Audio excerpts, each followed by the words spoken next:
ஐயோ என்னங்க இவ்வளோ சொல்கிறீங்க? ஹலோ. ஆக்சுவலி நான் வந்து வீடு ஷிஃப்ட் பண்ணணும், அப்ராட் போகிறேன். ஸோ அதனால் என்னோடய திங்ஸ் எல்லாத்தையுமே வந்து பக்காவாக பேக் பண்ணி ரொம்ப சேஃபாக வைக்கணும். ஆமாங்க. இங்கேருந்து நான் ஒரு ஜஸ்ட் 3 கிலோமீட்டர்ஸ் டிஸ்டன்ஸில் தான் நான் வந்து ஷிஃப்ட் பண்ணுறேன். எனக்கு எவ்வளோ பேக்கேஜ் ஆகுன்னு மட்டும் சொல்கிறீங்களா? ஐயோ என்னங்க இவ்வளோ சொல்கிறீங்க? என்னோடய பட்ஜெட்டில் இது வராதே. சரி, ஓகே.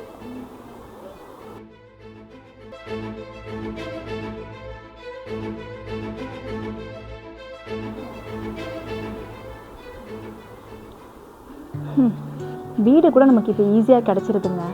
ஆனால் இந்த திங்ஸை வந்து ஷிஃப்ட் பண்ணுறதுக்கு பேக்கர்ஸ் அண்ட் மூவர்ஸ் தான் வந்து கிடைக்கவே மாட்டேங்குது. ஏன்னா எவ்வளோ வந்து காஸ்ட் வந்துட்டு சொல்கிறாங்க தெரியுமா? ஒரு பேக்கர்ஸ் அண்ட் மூவர்ஸ் பேக் பண்ணி நமக்கு மூவ் பண்ணுறதுக்கு. ஐயோ, வீடு பார்த்து வீடுக்கு அட்வான்ஸ் எல்லாம் நம்ம கொடுத்துடலாம். ஆனால் பேக்கர்ஸ் அண்ட் மூவர்ஸ்க்கு நம்மளால் பே பண்ணவே முடியலை. ரொம்ப அஃபோர்டபுளான ஒரு ப்ரைஸில் இருக்கணும், நமக்கு பேக்கிங்கும் பக்காவாக இருக்கணும், ரொம்ப சேஃபாகவும் பேக் பண்ணி நம்மளுடைய திங்ஸை லோட் பண்ணி அன்லோட் பண்ணணும். இது எல்லாமே நமக்கு வந்து பர்ஃபெக்டாக இருக்கணும். அப்படிங்கிறதுக்காக நான் நிறைய பேஜஸ் மூலயமா நான் வந்து சர்ச் பண்ணேங்க. நிறைய பேக்கர்ஸ் அண்ட் மூவர்ஸ் வந்து நான் கேட்டேன். ஆனால் எதுவுமே என் பட்ஜெட்குள்ளேயும் வரலை, நான் எக்ஸ்பெக்ட் பண்ண மாதிரி பேக்கிங்க்கும் இல்லை. அண்ட் மெயின் திங்ஸ் என்ன தெரியுமா பண்ணுவாங்க? வந்து அன்பேக்கிங் பண்ணி அந்த பாக்ஸஸை இமிடியட்டாக வேணும்னு எடுத்துகிட்டு போயிடுவாங்க. ஸோ இந்த மாதிரிலாம் ஹரிபரி இல்லாமல் பக்காவாக நமக்கு நீட் அண்ட் க்ளீனாக ஒரு பொருளுமே வந்து பபிள் ரேப்பெல்லாம் பண்ணி ரேப்பிங்கும் கரெக்டாக பண்ணி நமக்கு சூப்பராக பொறுமையாக வந்து நமக்கு லோட் பண்ணிவிட்டு அன்லோடும் பண்ணுறாங்க. அது யார் தெரியுமா? நான் ஃபைண்ட் அவுட் பண்ண அந்த பேஜை இப்போ நான் உங்களுக்கு இன்ட்ரடியூஸ் பண்ணுறேன். சரா, நான் சொன்ன அந்த pages Arun packers and movers.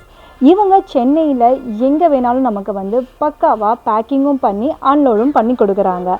And ரொம்ப ஹரிபரி இல்லாமல் ஒரு திங்ஸையுமே வந்து பார்த்து பொறுமையாக பண்ணுறாங்க.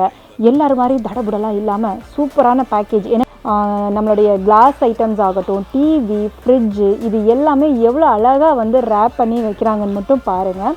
ஸோ ரொம்ப சாட்டிஸ்ஃபைடான ஒரு பேக்கர்ஸ் தான் இவங்க. நீங்கள் நம்பி இவங்கக்கிட்ட உங்களுடைய புக்கிங்கை போடலாம். அண்ட் கூட ஆள் இருக்கணும்னு கூட அவசியமே இல்லைங்க. ஏன்னா இவங்களை நம்பி நீங்கள் வந்து ரிலாக்ஸ்டாக இருக்கலாம். நீங்கள் பாட்டுக்கு உங்கள் வேலையை பார்த்துட்டு ஒரு ஓரமாக உட்காந்தா போதும், மற்ற எல்லாத்தையும் இவங்களே பார்த்துப்பாங்க. அண்ட் இன்னொன்று, இப்போ அப்ராட் போகிறீங்க அப்படின்னா அதுக்காக நம்ம ஒரு வீடை பார்த்து அட்வான்ஸை கொடுத்து நம்மளுடைய திங்ஸ் எல்லாத்தையும் டம்ப் பண்ணணும் இல்லையா?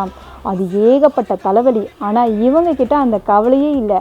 நீங்கள் அப்ராட் போகிறீங்க, 2-3 மாதத்துக்கு உங்களுடைய திங்ஸ் எல்லாத்தையும் பக்காவாக சேஃபாக வைக்கணும் அப்படின்னா நீங்கள் இவங்கக்கிட்டே காண்டாக்ட் பண்ணால் போதும். இவங்களே உங்களுடைய பொருளை வந்து பக்காவாக பேக் பண்ணி ரொம்ப சேஃபாக அவங்களுடைய ஸ்டோரேஜ்லேயே வந்து வைக்கிறாங்க.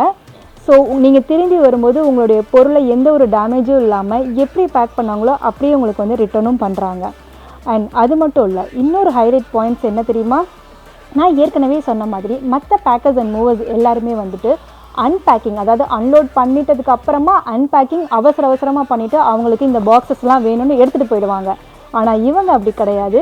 நீங்கள் பொறுமையாக உங்கள் வீட்டில் போய் செட்டில் ஆகிட்டு உங்களுக்கு எப்போ டைம் இருக்கோ அப்போ உங்களுடைய திங்ஸ் எல்லாத்தையும் நீங்கள் வந்து அன்பேக் பண்ணி அரேஞ்ச் பண்ணிவிட்டு அதுக்கப்புறம் கால் பண்ணி இவங்களுடைய பாக்ஸஸை நீங்கள் ரிட்டர்ன் பண்ணலாம். இதெல்லாம் ஓகே. ஆனால் ப்ரைஸ் எப்படி இருக்குன்னு தானே கேட்குறீங்க? ப்ரைஸுமே நம்ம பட்ஜெட்டில் பக்காவாக இருக்குது. நான் சொல்கிறது பொய்னா நீங்களே கால் பண்ணி டீடைல்ஸ் கலெக்ட் பண்ணிக்கோங்க. தேங்க்யூ. வீடு ஷிஃப்ட் பண்ணணுமா? அருண் பேக்கர்ஸ் அண்ட் மூவர்ஸ்க்கு ரிங் பண்ணுங்க. ரிலாக்ஸா இருங்க. வீடு, ஆபீஸ், கார்ப்பரேட் ஷிஃப்டிங் எதுனாலும் சரி அருண் பேக்கர்ஸ் அண்ட் மூவர்ஸ்க்கு கால் பண்ணுங்க. கால் மேல கால் போட்டு உட்காருங்க.